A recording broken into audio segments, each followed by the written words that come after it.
তো মুভি শুরু হয় একটি ছোট বাচ্চা হেরল্ডকে দেখিয়ে, যাকে বইয়ের মধ্যে ড্র করা হয়েছে। আর সে বইয়ের দুনিয়াতেই থাকতো। সে সাধারণ কোনো মানুষ নয়। আর তার কাছে একটি জাদুর পেন্সিলও ছিল। এটার রং ছিল পার্পেল।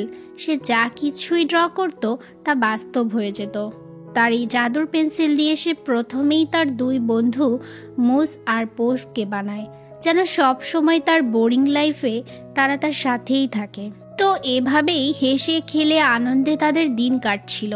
সে আস্তে আস্তে বড় হতে থাকে আর বিভিন্ন প্রশ্ন তার মাথায় ঘুরতে থাকে। হেরল্ডকে যে এঁকেছিল তাকে সে ওল্ড ম্যান বলে ডাকে। তার সব প্রশ্নের উত্তর ওল্ড ম্যান তাকে দেয়। এই যেমন একদিন ওল্ড ম্যান আসল দুনিয়া সম্পর্কে বলে। তখন থেকে হেরল্ডের আসল দুনিয়া সম্পর্কে অনেক কৌতূহল হয়। সে নানান প্রশ্ন ওল্ড ম্যানকে করতে থাকে। কিন্তু হঠাৎ একদিন ওল্ড ম্যানের কথা ফুরিয়ে যায়। অনেকবার ডেকেও হেরল্ড ওল্ড ম্যানের কোনো খোঁজ পায় না। সে ডিসিশন নেয় যে সে আসল দুনিয়ায় গিয়ে ওল্ড ম্যানকে খুঁজে বের করবে। সে তো জানতো না যে আসল দুনিয়া এতটা সহজ নয়। সেখানে যা খুশি তাই করা যায় না। তো আসল দুনিয়ায় তাদের সাথে কি হয়েছিল আর সে কি তার ওল্ড ম্যানকে খুঁজে পেয়েছিল, এটাই গল্পের আসল টুইস্ট। তো এরপর হেরল্ড আসল দুনিয়ায় যাওয়ার জন্য একটা দরজা ড্র করে। সেখান দিয়ে আসল দুনিয়ায় চলে তো যায়, কিন্তু তার বন্ধু মুস প্রথমে রাজি ছিল না। পোস এর জোড়াজুড়িতে তারাও সিদ্ধান্ত নেয় যে তারা যাবে। মোস বের হয়, কিন্তু পোস দরজা দিয়ে বের হতেই দরজা লক হয়ে যায়। পরে সে বহু কষ্টে দরজা খুলে আসল দুনিয়ায় চলে আসে। রিয়েল ওয়ার্ল্ডে এসেই তাদের আকৃতি অবিকল মানুষের মতো হয়ে যায়, কিন্তু পোস তাদের দুজনের থেকে আলাদা হয়ে পড়ে। রিয়েল ওয়ার্ল্ডে এসে হেরল্ড রাস্তায় যে বয়স্ক মানুষকেই পায় তাকেই ওল্ড ম্যান ভেবে নেয়। সে একটা বাইসাইকেল ড্র করে মুসকে সাথে নিয়ে ওল্ড ম্যানকে খুঁজতে বের হয়। তখন রাস্তায় তাদের সাথে একটা গাড়ির ধাক্কা লেগে যায় আর পরিচয় হয় গাড়িতে থাকা মেলকি ও তার মমের সাথে। তো ধাক্কা লেগে মেলকিদের গাড়ির একটা টায়ার নষ্ট হয়ে গিয়েছিল। হেরল্ড তার জাদুর পেন্সিল দিয়ে একটা টায়ার ড্র করে দেয়। মেলকি এসব দেখে অবাক হয়ে যায়, কিন্তু তার মা বুঝতেই পারে না যে কি হলো। মেলকি তার মাকে রিকোয়েস্ট করে যে তারা হেরল্ডদের অনেক ক্ষতি করে ফেলেছে, তাই তাদের উপকারের জন্য হেরল্ডদের যেন নিজেদের বাড়িতে নিয়ে যাওয়া হয়। প্রথমে তো মেলকির মা রাজি হয় না, কিন্তু হেরল্ডদেরও আশ্রয়ের প্রয়োজন ছিল। তাছাড়া তাদের সহজ সরল কথাবার্তা শুনে সে একদিন তাদের রাখার জন্য রাজি হয়। হেরল্ড জানায় যে তার ওল্ড ম্যানকে খুঁজতে সে এখানে এসেছে। মেলকির মা ট্যারির মনে হয় ওল্ড ম্যান হয়তো হেরল্ডের বাবা। তো রাতের বেলায় মেলকি হেরল্ডের সাথে কথাবার্তার এক পর্যায়ে তার জাদুর পেন্সিলটা দেখছিল। কিছু সময়ের মধ্যে তারা দুজন খুব ভালো বন্ধু হয়ে যায়। হেরল্ড আবেগপ্লুত হয়ে মেলকিকে তার জাদুর পেন্সিলটা ভেঙে কিছু অংশ উপহার দেয়। মেলকি জানায় তার বাবার মৃত্যুর পর তার মা একটু অন্যরকম হয়ে গিয়েছে। সে কখনো হ্যাপি থাকতে পারে না। হেরল্ডের এসব শুনে খুবই মন খারাপ হয়। সে ভাবে যে সে মেলকির মাকে সাহায্য করবে, যেন ট্যারি সব সময় ভালো থাকতে পারে। এসব শুনে মেলকি বলে সে হেরল্ডের ওল্ড ম্যানকে খুঁজতে হেল্প করবে। পরদিন সকালে ট্যারি ঘুম থেকে উঠে দেখতে পায় হেরল্ড, মোস এবং তার ছেলে মেলকি ঘরের অবস্থা খুবই খারাপ করে রেখেছে। বাইরে এসে সে দেখতে পায় তার ঘর পার্পেল রং দিয়ে খুব সুন্দর করে সাজিয়ে দেওয়া হয়েছে। হেরল্ড জানায় এসব কিছু সে করেছে, কিন্তু তারপরেও ট্যারি হেরল্ড আর মোসকে চলে যেতে বলে। মেলকি খুব মন খারাপ করে তার মাকে বলে যে হেরল্ড জাদু করতে পারে, কিন্তু ট্যারি এসব কথার কোনো পাত্তাই দেয় না। হেরল্ড চলে গেলে মেলকি তাদের সাথে লুকিয়ে লুকিয়ে আবারও দেখা করে, যেন সে ওল্ড ম্যানকে খুঁজতে তাদের হেল্প করতে পারে। তো হাঁটতে হাঁটতে হেরল্ড একটা পেপার পায়। সেখানে একটা লাইব্রেরির লোকেশন ছিল। সে ভাবে হয়তো ওল্ড ম্যানকে খুঁজতে পেপারের এই লোকটি তাকে সাহায্য করবে। লোকেশন মোতাবেক তারা লাইব্রেরিতে যায়। লাইব্রেরিতে গিয়ে তাদের দেখা হয় গ্রে নামের একজন লোকের সাথে। গ্রে একজন লাইব্রেরিয়ান ছিল। সে অনেক নোবেল লিখেছে। তার মধ্যে সে এমন একটি কমপ্লিকেটেড ফ্যান্টাসি নোবেল লিখেছে যা কেউ পাবলিশ করতে চায় না। তো কথায় কথায় তারা জানতে পারে কলেজ লাইফ থেকে ট্যারি গ্রের ক্রাশ ছিল। গ্রে বলে যদি তারা ট্যারির সাথে তাকে মিলিয়ে দেয় তবে সে অনেক খুশিতে জীবন পার করতে পারবে। হেরল্ড জানায় যে এই কাজে সে গ্রেকে সাহায্য করবে, তবে গ্রেকে ওল্ড ম্যানকে প্রথমে খুঁজে দিতে হবে। গ্রে রাজি হয়ে যায়। ওল্ড ম্যানের ব্যাপারে সে হেরল্ডকে নানা প্রশ্ন করতে থাকে, কিন্তু হেরল্ডের কাছে তো ওল্ড ম্যানের ব্যাপারে কোনো ইনফরমেশনই ছিল না, এমনকি সে কখনো ওল্ড ম্যানকে দেখেইনি। সব কিছু জেনে গ্রে তাকে বুদ্ধি দেয় যে হেরল্ডের আসলে ওল্ড ম্যানকে না খুঁজে তার এমন কিছু করা উচিত যেন ওল্ড ম্যানই তাকে খুঁজে বের করে। হেরল্ডের আইডিয়াটা খুবই পছন্দ হয়। সে সাথে সাথে বাইরে গিয়ে তার জাদুর পেন্সিল দিয়ে একটা প্লেন ড্র করতে থাকে, আর গ্রে জানালা দিয়ে এসব দেখে তো খুবই অবাক হয়ে যায়। সে বুঝতে পারে হেরল্ড একটা বই থেকে এসেছে, কারণ ওল্ড ম্যানের লেখা সেই বইয়ের কপি তার লাইব্রেরিতেই ছিল। তো হেরল্ড তার প্লেন নিয়ে আকাশে উঠে যায়। তার জাদুর পার্পেল কালারের পেন্সিল দিয়ে মেলকির মায়ের নাম্বারটা সে আকাশে লিখে দেয়, আর তারপর থেকেই ট্যারির ফোনে একের পর এক বয়স্ক মানুষের কল আসতে থাকে। মেলকি তার স্কুলে ফিরে যায়, কিন্তু সেখানে তার কিছু দুষ্টু বন্ধুরা মিলে তাকে একটা ঘরে আটকে রাখে।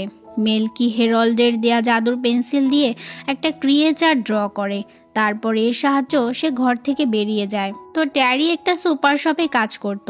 হেরল্ড আর মুস সেখানে গিয়ে ট্যারিকে জিজ্ঞেস করে যে ওল্ড ম্যানের কোনো কল এসেছিল কিনা। ট্যারি তখন বুঝতে পারে সকাল থেকে এত বয়স্ক লোক কেন তাকে কল করছিল। হঠাৎ এমন সময় ট্যারির কাছে মেলকির স্কুল থেকে কল আসে। স্কুল থেকে জানানো হয় মেলকি কিছু বাচ্চাদের আহত করেছে, সে যেন দ্রুত স্কুলে আসে।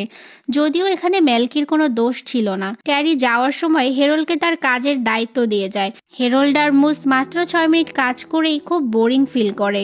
সে শপে আসা মানুষদের তার জাদুর পেন্সিল দিয়ে বিভিন্নভাবে সাহায্য করছিল, কিন্তু সাহায্য করতে গিয়ে সে শপের অনেক ক্ষতি করে ফেলে। ফলস্বরূপ ট্যারিকে চাকরি থেকে বের করে দেওয়া হয়। ট্যারি খুবই রেগে যায় বলে হেরল্ড তাকে একটা পিয়ানো ড্র করে দেয়। ট্যারি ইমোশনাল হয়ে গান গিয়ে কিছুটা শান্ত হয়। আসলে ট্যারির পিয়ানো বাজানো খুব প্রিয় ছিল। তার হাজবেন্ডের মৃত্যুর পর থেকে সে পিয়ানো বাজানো ছেড়ে দিয়েছে। এদিকে গ্রে তাদের খুঁজতে খুঁজতে এখানে এসে তাদেরকে পেয়ে যায়। হাতে তার ওল্ড ম্যানের লেখা সেই বই। সে দৌড়ে গিয়ে হেরল্ড আর মোসের কাছে যায় আর তাদের সব কিছু জানায় যে ওল্ড ম্যান আসলে কোথায় থাকে, আর তার নাম হচ্ছে রকেট। এই সময় আমরা পোর্সকেও দেখতে পাই। সে আসল দুনিয়ায় আসার পর থেকে হেরল্ডকে খুঁজতে গিয়ে নানা বিপদে পড়ছিল। অবশেষে সে তাদের খুঁজে তো পায়, কিন্তু হেরল্ড আর মোস সহ তাকেও পুলিশ ধরে নিয়ে যায়, কারণ তার শীত লাগার কারণে একটা বাড়ি থেকে সে জ্যাকেট চুরি করেছে। এদিকে তারা তো জেলের মধ্যে আটকে আছে। এখান থেকে বের হতে হলে তাদের কোনো না কোনো একটা উপায় বের করতেই হবে। হেরল্ড বুদ্ধি করে একটি রেকিং ড্র করে, তারপর ওটার সাহায্য নিয়ে দেয়াল ভেঙে পুলিশ স্টেশন থেকে বেরিয়ে আসে সবাই। পরদিন তারা সেই রকেটের বাড়ি যাওয়ার জন্য একটা মোটর বাইক ড্র করে। মেইলকে বারবার নিষেধ করা সত্ত্বেও মেইল লুকিয়ে তাদের সাথে আবার যোগ দেয়। লেখক রকেটের বাড়ি তো তারা খুঁজে পায়, কিন্তু সেখানে তারা জানতে পারে রকেট অনেক দিন আগেই মারা গিয়েছে। হেরল্ড বুঝতে পারে এই জন্যই ওল্ড ম্যানের কথা বলা বন্ধ হয়ে গিয়েছিল। হেরল্ড খুবই মন খারাপ করে। সে ভাবতে থাকে তার জীবন হয়তো এখানেই শেষ। তো ভাবতে ভাবতেই হেরল্ডের ড্র করা সব কিছু গায়েব হতে থাকে, এমনকি তার প্রিয় বন্ধু মোস আর পোর্সও গায়েব হয়ে যায়।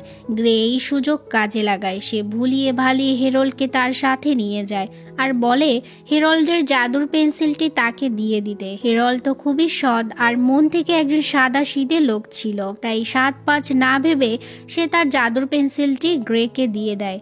মানুষ চাইলে যে কোনো কিছু করতে পারে, এমনকি ধোকাও দিতে পারে। হেরল্ডের তো আর মানুষের ব্যাপারে এত কিছু জানা নেই।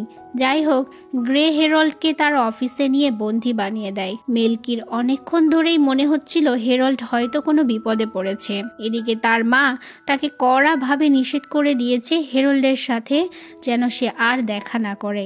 সে তার মাকে ফাঁকি দিয়ে হেরল্ডকে উদ্ধার করতে চলে যায়, কিন্তু গ্রে এতটাই নিষ্ঠুর ছিল যে সে মেলকিকেও বন্দী করে দিয়ে সেখান থেকে চলে যায়। কিন্তু তাদের কি আটকে রাখা এত সহজ ছিল? মেলকির কাছে হেরল্ডের দেয়া সেই জাদুর পেন্সিলের অর্ধেক অংশ ছিল। মেলকি সেটা দিয়ে একটা প্যারাশুট ড্র করে দুজনেই সেখান থেকে বেরিয়ে আসে, আর সেই সাথে হেরল্ডের ড্র করা সব কিছু আবার বাস্তবে আসতে থাকে। মোস আর পোর্সও ফিরে আসে। তারা গ্রেকে খুঁজে বের করে তার থেকে জাদুর পেন্সিলটি নেওয়ার চেষ্টা করে। গ্রে বুঝতে পারে এই পেন্সিল সে বেশি টাইমের জন্য নিজের কাছে রাখতে পারবে না, তাই বুদ্ধি করে সে পেন্সিলটি গিলে ফেলে। আর তারপর থেকেই শুরু হয় তাণ্ডব, কারণ জাদুর পেন্সিলের সব জাদুর শক্তি গ্রের শরীরের মধ্যে ট্রান্সফার হয়ে গিয়েছে। সে তার পাশে আগুনের লাভা তৈরি করে। ট্যারি সেখানে এসে সব কিছু দেখে খুব অবাক হয়ে যায়।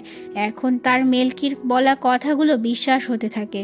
অন্যদিকে তারা কেউই গ্রের সাথে লড়াই করে পারছিল না। তখন মেলকি একটা বুদ্ধি করে আর তার বানানো সেই ইমেজিনারি জন্তুটাকে সে ডেকে আনে।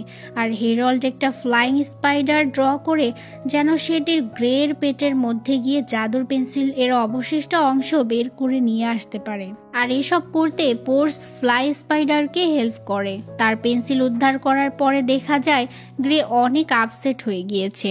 হেরল্ড মন থেকে এতটাই সরল ছিল যে সে গ্রেকে তার লেখা সেই ফ্যান্টাসি দুনিয়ার মতো একটা দুনিয়া বানিয়ে দেয়। সেই ফ্যান্টাসি দুনিয়ায় আরও একজন ট্যারি ছিল, কারণ আমরা তো সবাই জানি গ্রের ক্রাশ ছিল ট্যারি। গ্রে মন থেকে খুশি হয়ে তার ফ্যান্টাসি দুনিয়ায় চলে যায়। তারপর হেরল্ডরা সবাই মিলে তার ওল্ড ম্যানের বাড়িতে যায়। সেখানে গিয়ে হেরল্ড জানতে পারে তাকে কেন বানানো হয়েছে। তাছাড়া লোকটি তার জন্য একটা চিরকুট লিখে রেখে গিয়েছে। সেখানে লেখা ছিল, হেরল্ড মানুষের জীবনের অর্থ যেন বোঝাতে পারে।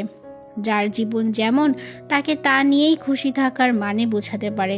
হেরল্ড সব কিছু জেনে খুবই খুশি হয় আর সিদ্ধান্ত নেয় তার নিজের দুনিয়ায় ফিরে যাওয়ার।